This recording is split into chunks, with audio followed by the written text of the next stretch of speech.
নমস্কার সবাইকে, আমি পূজা। আশা করছি আপনারা অনেক ভালো আছেন। আমার নতুন একটি ব্লগে আপনাদের সবাইকে অনেক স্বাগত। তো আমার সকালটা শুরু হয় রুদ্র ছোট ছোট হাত দিয়ে আমাকে ধরা, ফুল তুলতে গিয়ে ফুলের গন্ধ, আর এই ঠাকুরের সামনে বসে নিজের মনে ইচ্ছাগুলো ঠাকুরকে শোনানোর মাধ্যমে। তো দেখো, আমি তো সকাল সকাল ঘুম থেকে উঠেই গিয়েছি। উঠে গিয়ে আজকে তাড়াতাড়ি করে দেখো স্নান টান করে আর ঠাকুরের বাসন মেজেই যা পুজো দিতে বসে গেছি। তো আজকে আমার রুদ্র ঘুমাচ্ছে, তো ওকে আর ডাকলাম না, বললাম একটু পরে ডাকবো। যেহেতু আমি অনেক সকালে উঠে গেছি, সেহেতু আর ওকে ওই জন্য জাগাইনি। তো আমি আর জেঠিমা এই যে বসে পুজো দিয়ে নিলাম। পুজো দিয়ে নিয়ে দেখো আমি তাড়াতাড়ি চলে এসেছি এদিকে টিফিন করতে। টিফিন করা মহা দায়িত্বের কাজ। জানি না কার কার এটা দায়িত্ব মনে হয়, কার কার ঝামেলা মনে হয়। আমার তো মাঝে মধ্যে ঝামেলাও মনে হয় বেশি টিফিন করতে হলে। তো দেখো, টিফিন না করলেও হবে না, যেহেতু টিফিন হচ্ছে এমন একটা জিনিস যেখানটা থেকে আমরা পুরো সকালের শক্তি পাই। তাই জন্য টিফিন করা বাধ্যতামূলক। আমি টিফিন খুব কমই বাদ দিই, কারণ টিফিনটা আমি জানি না সারাদিন কী খাবো না খাবো সেই জন্য। তো আজকে টিফিনে করছি পরোটার তরকারি। তো তাড়াতাড়ি দেখো পরোটার তরকারি করে আমি চলে এসেছি রুদ্রের ফটোশ্যুট করতে। দেখো, এই হচ্ছে আমার ফটোশ্যুট। সব মুখে দিচ্ছে, শরীর না থাকলে রিমা সুতোগুলো তুলে নাও, হয়ে গেছে, আর ফটোশ্যুট করতে হবে না। দেখো, এই হচ্ছে ফটোশ্যুট। ব্যাস শুয়ে পড়ে সব জিনিসপত্র নিয়ে হামলা করছে। এইসব করে ফটোশ্যুট করা যায় বলো তো? একা একা এরকমভাবে সব তুলে নাও, সব সুতোগুলো দিয়ে নাও। সুতো মুখে দিয়ে দিচ্ছে। হ্যাঁ, ওইগুলো নে বাবা। শোন, তোকে এমনি একটা ফটো তুলি আয়। এই রুদ্র, ও এখন ওইসব নেবে আর কিরম লাফি লাফি চলে আসে, দেখেছে? এই দেখো, আর সুতোগুলোই ও নেবে, জেঠিমা গুটিয়ে নিচ্ছে, তাই জন্য এই দেখো এই দেখো। এই ঝট করে মুড়ি দিচ্ছে, এটা মুখে দিয়ে দিচ্ছে, বার কর বার কর। ওগুলো খা না, এত বড়। এই কি চাইছো না? মন্দা মিঠাই ওগুলো খা। সব ঢুকিয়ে দেয় বাক্সে।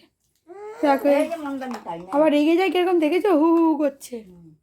এই মন্দা মিঠাই খা। শোন রুদ্র, এই রুদ্র,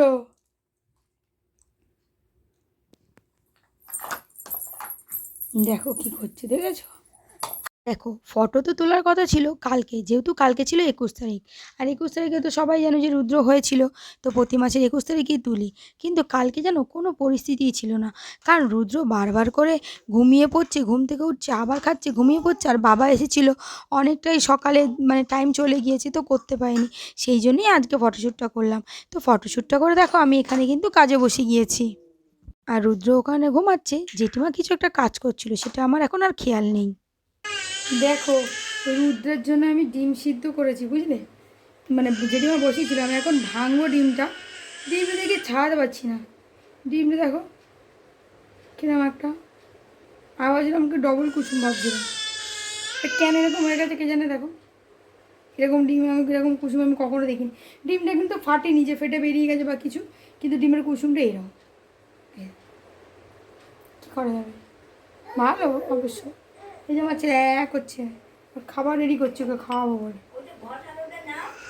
এই তো এখন এইটা দিয়ে ডিম ঘষবো সাদাটা, নাহলে এই বাচ্চা মানুষ তো গলায় যদি আটকে টাটকে যায়, সারাটা একদম ঘষে দিলে না খুব ভালো হয়।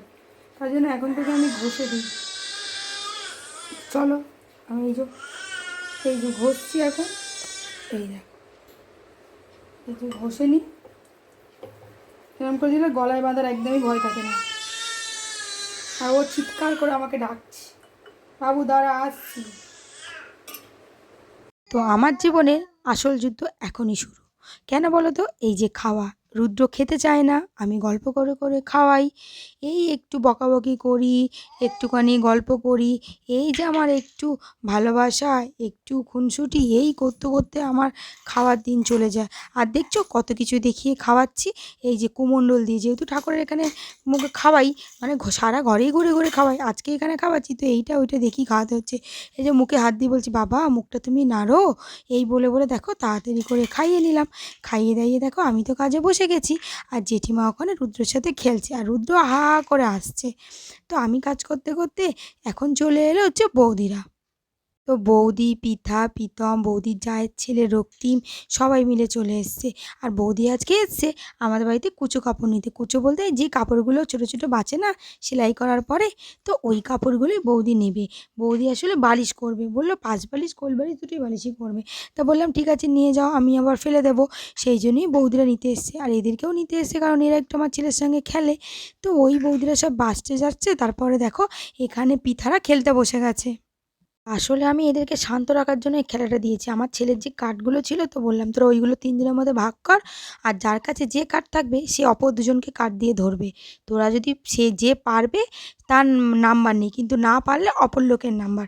তো সেইটাই ওরা খেলছে, কি করছে বলছে তুই পারবি না। আমি আর বলে দিলাম কি ইংলিশেই বলতে হবে, কিন্তু বাংলায় বললে হবে না, শুধু পিঠা বাংলায় বলবে, কিন্তু পিঠা তো অনেকটা ছোটো, আর তোরা দুজন ইংলিশে বলবি।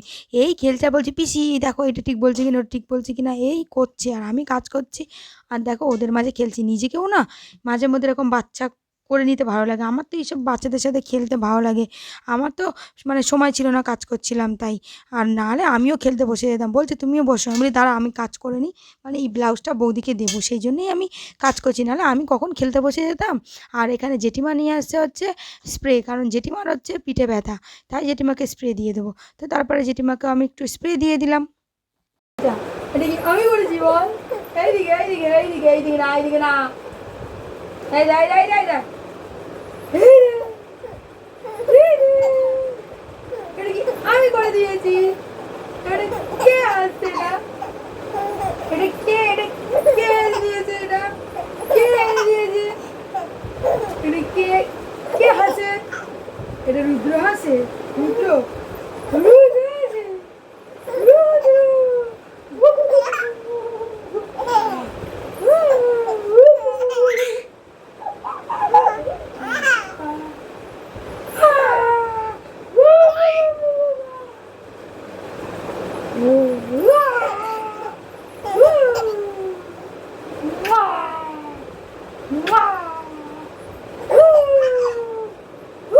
ওটা ধরে না, ওটা ধরে না,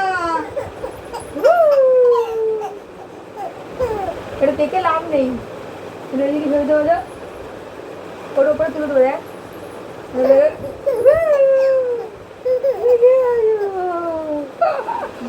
আমার রুদ্র বাবা হাসি, রুদ্র বাবা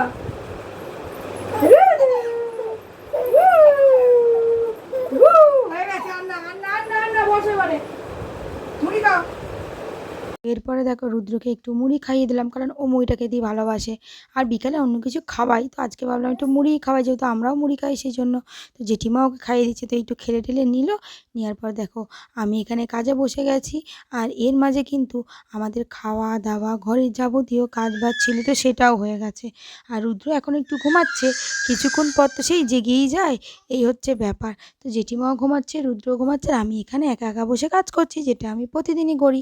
আর এটা কিন্তু করতে আমার মন্দ লাগে না, খুবই ভালো লাগে। কারণ কাজ না থাকলে আমার খুব ফাঁকা ফাঁকা লাগে। কাজ থাকলে মনে হয় কি আমার অনেক সময় চলে যাচ্ছে। তো আর এই যে কাজ করছি, তো কাজ করতে করতে দেখো আমার কী ইচ্ছা হলো। দেখো এখন বাজে 11:10, আর আমার এখন এই যে সীতাভোগ খেতে ইচ্ছে হচ্ছে না। আমার এখন হঠাৎ মনে পড়েছে বাবা আগের দিন এসেছিলো, কালকেই তো এসেছিলো বাবা, তো সীতাভোগ নিয়ে এসে আমার তো খাওয়ায়নি। এখন হঠাৎ মনে পড়ে আমার ফ্রিজে তো সীতাভোগ আছে, এত রাতেরবেলা ভাবো এখন কেউ সব মিষ্টি খায়, এমনি মোটা হয়ে যাবো, ভয় আমি কমই খাই। এখন কিন্তু এখন তো ইচ্ছে করছে যদি বাইশে যে মোট হয়ে যায় রাতের বেলা ঘুমের মধ্যে, তখন আমার সীতাভোগ থেকে যাবে, এই ভয়তে আমি এখন দেখো সবচেয়ে বেস্ট লাগে আমার এটা। এখন সীতাভোগ খাচ্ছে, আমার ছেলে এখন টুং টুং টুং টুং হচ্ছে, পায়ের নুপুরে আওয়াজ পাচ্ছ তোমরা, ও জেগে রয়েছে। হ্যাঁ আমি ওকে দুধ খাওয়াতে গেছিলাম, দুধ খাইয়েছি, মনে করলাম সীতাভোগটা খেতে হবে আমাকে বলে সেদিন। এখন আবার একটু গরম করলাম করে, আর এখন ওখানে ফ্রিজে ছিল, এমনি দেখছো আমার গলাটা পুরো বসে গেছে না, গার্গেল করবো সময় নেই। মানে কেন গলাটা বসেছে আমি জানি না, সেদিনকে হয়তো বৃষ্টিতে ভিজেছিলাম বলে বসেছি, কিন্তু কেন বুঝতে পারছি না। এখন ভাবলাম কি সীতাভোগটা খাই। আমার ছেলে এখন উঠে গেছে, আর ঘুমাবে না, এখন বাজে 11:10-15, বাবু এখনও উঠে গেছে, কখন ঘুমাবে কোনো ঠিক নেই। আমি এখন মেশিনে কাজ করছি, কাজ হয়নি। জেঠিমাকে বলছি সীতাভোগ খাই, বলে না, তাহলে তুমি তাহলে বসে থাকো আমি খেয়ে নিই বাবা। তাই আমি এখন এই যে ভালো টেস্ট সীতাভোগ খাচ্ছি। তোমরা সবাই ঘুমিয়ে পড়ো, গুড নাইট সবাইকে, ভালো থেকো, সুস্থ থেকো। আমার রুদ্রকে সবাই অনেক আশীর্বাদ করো। আর আমাদের জীবনের জার্নিটা তোমাদের কেমন লাগে, মানে আমরা প্রতিদিন কী যা যা করি সেগুলো তোমাদের কেমন লাগে অবশ্যই তোমরা জানাতে ভুলো না। আর আমার মতন যদি কেউ সিঙ্গেল মা থাকো অবশ্যই কমেন্টে জানিও। আর আমার তরফ থেকে তাদের প্রতিও অনেক ভালোবাসা। সবাই খুব ভালো থেকো, সুস্থ থেকো। আরেকবার বলে দিলাম টাটা, গুড নাইট। এইভাবে আমাদের সাপোর্ট করে যাও।